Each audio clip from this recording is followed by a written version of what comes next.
പത്രോസിന്റെ പിൻഗാമിയായി ആര് തെരഞ്ഞെടുക്കപ്പെടുമെന്നത് ലോകം മുഴുവൻ ഉറ്റുനോക്കുമ്പോൾ മാർപ്പാപ്പയെ തെരഞ്ഞെടുക്കാനുള്ള കോൺക്ലേവിന്റെ തീയതി പുറത്തുവിട്ടിരിക്കുകയാണ് വത്തിക്കാൻ.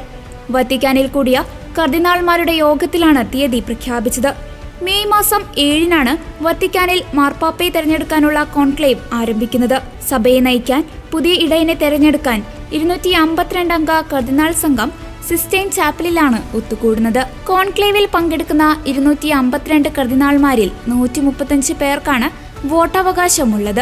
ആഫ്രിക്കയിൽ നിന്ന് 18, ഏഷ്യയിൽ നിന്ന് 23, യൂറോപ്പിൽ നിന്ന് 53, വടക്കേ അമേരിക്കയിൽ നിന്ന് 20, ഓഷ്യാനിയയിൽ നിന്ന് 4, തെക്കേ അമേരിക്കയിൽ നിന്ന് 17 തുടങ്ങി കർദിനാൾമാർക്കായിരിക്കും വരാൻ പോകുന്ന പാപ്പയെ തെരഞ്ഞെടുക്കാനുള്ള അവകാശം.